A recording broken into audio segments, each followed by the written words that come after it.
Hello full stockers வணக்கம். Logic building இன் Python அந்த பிளேலிஸ்டோடைய கடைசி வீடியோ இது.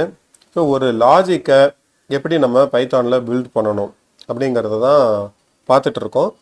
இதுக்கு சின்ன சின்ன ப்ரோக்ராம் வச்சு இது வரைக்கும் உதாரணத்தில் கொஞ்சம் கொஞ்சமாக அந்த கண்டிஷனல் ஸ்டேட்மெண்ட்ஸ் எப்படி ஒர்க் ஆகும், ஆப்ரேட்டர்ஸ் எப்படி ஒர்க் ஆகும் அப்படின்னு பார்த்தோம். இப்போ வந்து ஒரு லாஜிக்கல் ப்ராப்ளம் கொடுக்குறாங்க அப்படின்னா அதை எப்படி நம்ம அணுகணும், எப்படி அது ஒர்க் ஆகும் அப்படின்னு பார்க்கலாம். முதல்ல understand the problem statement and the sample test case. Problem என்ன அப்படிங்கிறத முதல்ல புரிஞ்சுக்கோங்க. அப்புறம் சாம்பிள் டெஸ்ட் கேஸ் அப்படின்னா அதை வந்து எப்படிலாம் டெஸ்ட் பண்ணா அப்படின்னு புரிஞ்சுப்போம். அடுத்தது அதை வச்சு ஜென்ரேட் எக்ஸாம்பிள்ஸ். ஒரு 10 இன்புட் 10 இப்படி கொடுத்து 10 இன்புட் இப்படி கொடுத்தோம் அப்படின்னா இப்படி தான் அவுட்புட் வரணும் அப்படிங்கிறத நீங்கள் ஃபஸ்ட்டு ஜென்ரேட் பண்ணி வச்சுக்கோங்க. அப்புறமா அந்த எக்ஸாம்பிள்லேருந்து நீங்கள் லாஜிக்கை கண்டுபிடிக்க ட்ரை பண்ணுங்கள். இதுதான் இன்புட், இதுதான் அவுட்புட். நம்ம முன்னாடி வீடியோலாம் பார்த்தோம். நான் வந்து இன்புட்டை வச்சு சில பேட்டர்னை கண்டுபிடிச்சி இப்படி தான் லாஜிக் அப்படின்னு சொல்லியிருப்பேன். அதுதான் வந்து தேர்ட் ஸ்டெப்பு. அந்த சாம்பிளை பார்த்தோன்னே உங்களுக்கு வந்து பேட்டர்ன் கண்டுபிடிக்க முடியணும். அடுத்தது உங்களுக்கு கோடை வந்து பிளான் பண்ணுங்கள், எப்படி சின்ன சின்ன மாடியூலாக பிரிக்கலாம் அப்படின்னு. அதுக்கப்புறமா அதில் நீங்கள் பண்ணும்போதே சில விஷயங்களை திருப்பி கற்றுப்பீங்க. அதை வச்சு திருப்பி நீங்கள் உங்கள் கோடை மாற்றிக்கணும். உங்களுக்கு லாஜிக் தெரியல அப்படின்னா நீங்கள் கூகுள்கிட்ட கேட்கலாம். இப்போ வந்து சாட் ஜிபிடி காலனால நீங்கள் சாட் ஜிபிடி கிட்ட கேட்கலாம். அப்புறம் கோடை வந்து சிம்பிளாக எழுதுங்க. உங்களுக்கு பைத்தானில் எழுதும்போது ரொம்ப சிம்பிளாக தான் வரும், எந்த கோடுமே வந்து ரொம்ப பெருசாக வராது. ஒரு உதாரணம் எடுத்து நம்ம பார்க்கலாம்.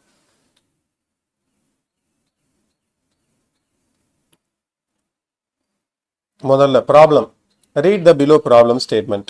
You are given 2 integer a and c. நம்மக்கிட்ட 2 இன்டிஜர் கொடுக்குறாங்க, a and c. You need to find if there exist any integer b which meets the following condition.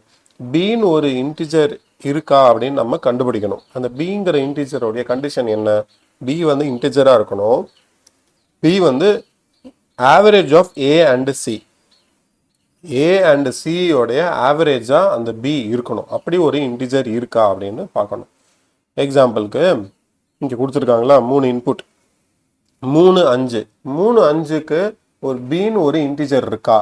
அந்த பியோடைய லாஜிக் என்ன? பி வந்து ஒரு இன்டிஜர்ன்னு சொல்லிட்டாங்க. ஸோ டெசிமல் வர முடியாது. ஏசியோடைய ஆவரேஜ், ஏக்கும் சிக்கும் ஆவரேஜ் என்ன? 8/2, 5 + 3/2 4. அப்போ 4ன்னு ஒரு இன்டிஜர் இருக்குது. அடுத்தது 6, 6 + 6 12, 12/2 6. ஸோ 6ன்னு ஒரு இன்டிஜர் இருக்குது. அடுத்தது 7 + 2/2 9/2 4.5 4.5 வரும். அது இன்டிஜராக கிடையாது. அப்போ -1ன்னு பிரிண்ட் பண்ணணும். இதுதான் நம்மளுடைய லாஜிக். ஸோ இந்த பேட்டர்னை பார்க்கும்போது உங்களுக்கு என்ன கேட்குறாங்க அப்படின்னு புரிஞ்சிடுச்சு. இதை எப்படி பண்ணணும் அப்படிங்கிறது இப்போ நம்ம ஓரளவு டிஸ்கஸ் பண்ணியிருக்கோம். ஸோ இங்கே என்ன எக்ஸ்பிளனேஷன் கொடுத்துருக்காங்க, நம்ம பேசுனது தான். இது 2த்தையும் ஆட் பண்ணி நம்ம ஆவரேஜ் கண்டுபிடிக்கணும்னு. இப்போ அடுத்தது ப்ராப்ளம். Generate example. இப்போ நம்மக்கிட்ட ப்ராப்ளம் புரிஞ்சிடுச்சு. ப்ராப்ளம் புரிஞ்சதுக்கு அப்புறமா நம்ம சில சாம்பிள் டெஸ்ட் கேசஸ் நம்மளே எழுதணும்.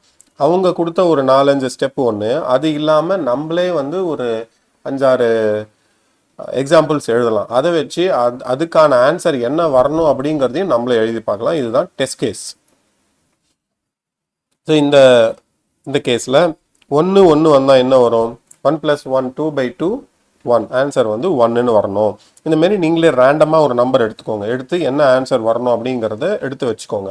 ஸோ இது வந்து முதல் ஸ்டெப்பு. ஒரு டெஸ்ட் கேஸ் நீங்கள் எழுதி வச்சிட்டிங்க. இப்போ select multiple option as available for A = 3 and C = 4 output -1. கரெக்டா? இப்போ நீங்கள் கோடிங்க்கு போகிறதுக்கு முன்னாடி நம்மளே இந்த லாஜிக்கை புரிஞ்சிக்க ட்ரை பண்ணுறோம்.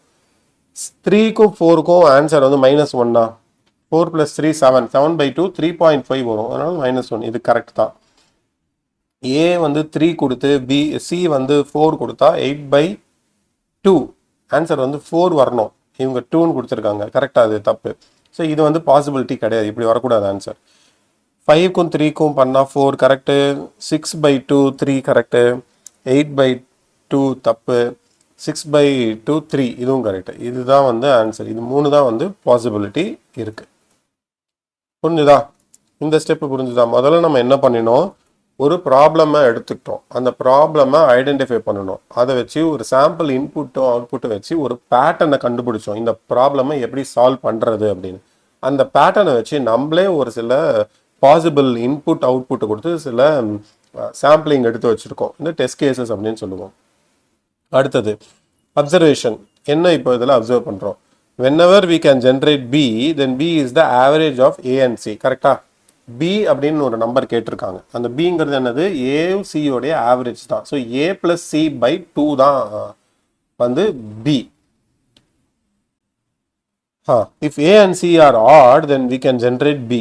a and c are even, then we can generate b. So ஏவும் பிவும் ரெண்டுமே ஆடாக இருந்தால் நமக்கு b வரும், ரெண்டுமே ஈவனாக இருந்தாலும் பி வரும். ஒன்று ஆடு ஒன்று ஈவன் ஆகிடுச்சுன்னா நமக்கு அவுட்புட் வராது, -1 வரும். அதுதான் நம்ம இங்கே கண்டுபிடிக்கிறோம்.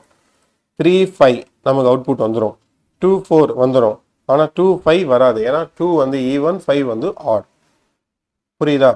இது வந்து ஒரு சிம்பிள் எக்ஸாம்பிள் எடுத்து இதுக்கு எப்படி நம்ம லாஜிக் பில்ட் பண்ணணும்னு பார்க்குறோம். இதே மாதிரி தான் நீங்கள் எல்லா ப்ராப்ளமுக்குமே. அடுத்தது solve the sub component. given the integer a and c, how do we find their average?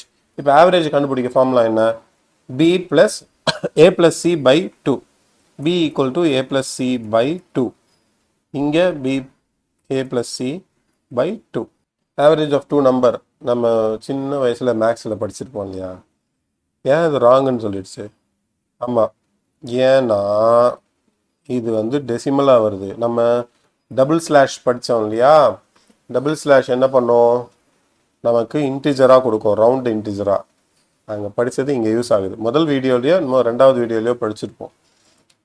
அடுத்தது solve sub component. How do we check the following?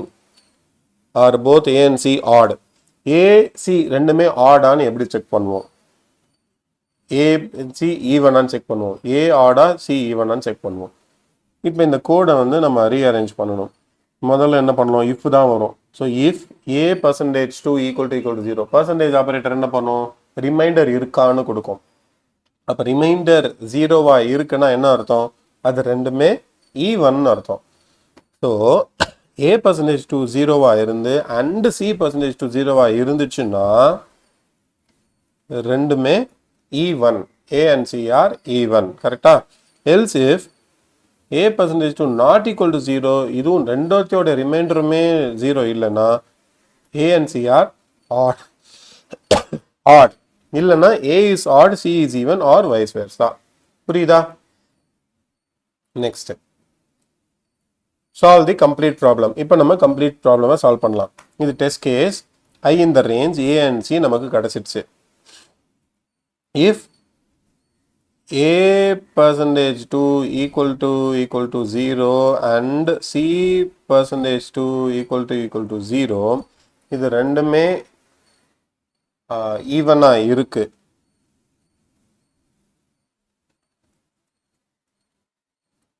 R